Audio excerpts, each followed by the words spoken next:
When I was a child, growing into my teenage years, my very blessed mother, Allah Yarhamha, always talked to me about being attractive.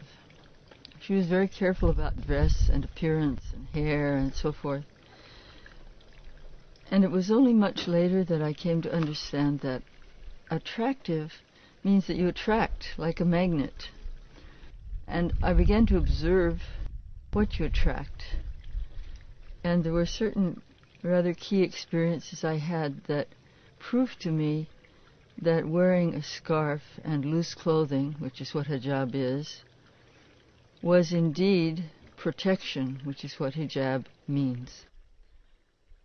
When I was first coming into Islam, I started playing around with a headscarf because I knew this was something that Muslim women did, and I didn't know why, and I didn't know what for.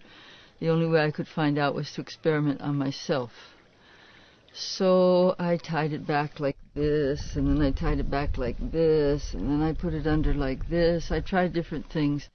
What finally convinced me was a particular experience.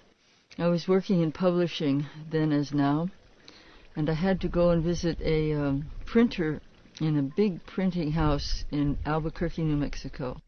His office was in the middle of the floor in a kind of glass box, and I was waiting for my appointment.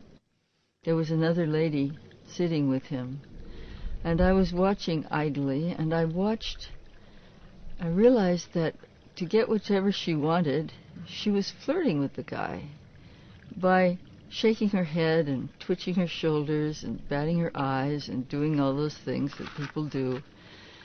She was doing much more than just business.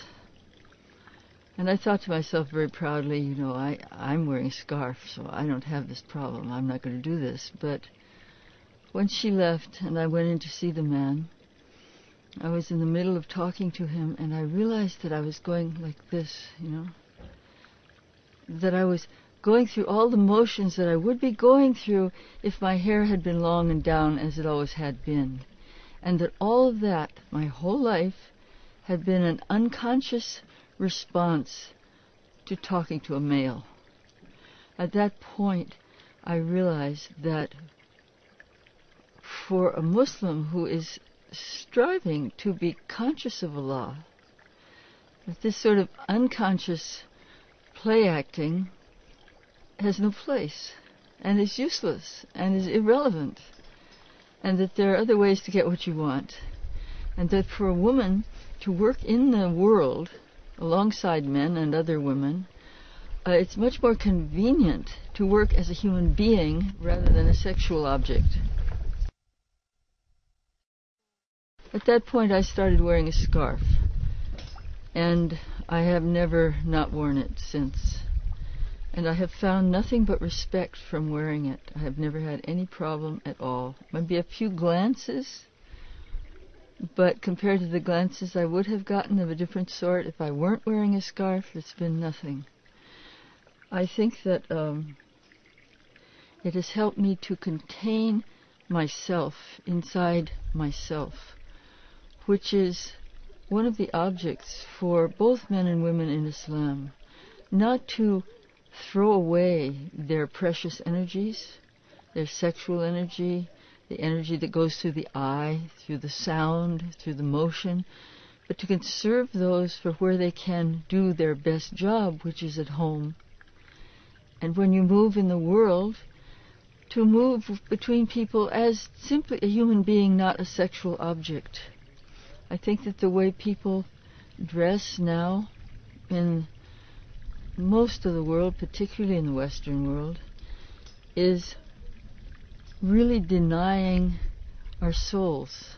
It's denying the quality of love, tenderness, humanness, intelligence, all the things we value.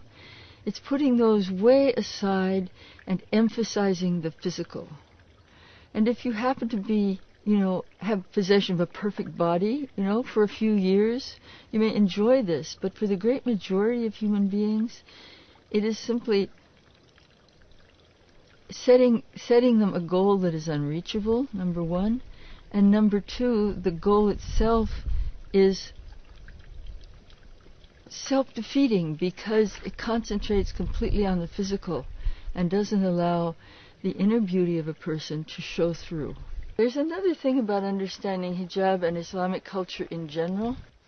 If you go to an old Muslim city and you walk around, you find several things. One is that you find the roads are very narrow and the walls around yards are very high. You can't see over them, but the yards themselves may be very spacious.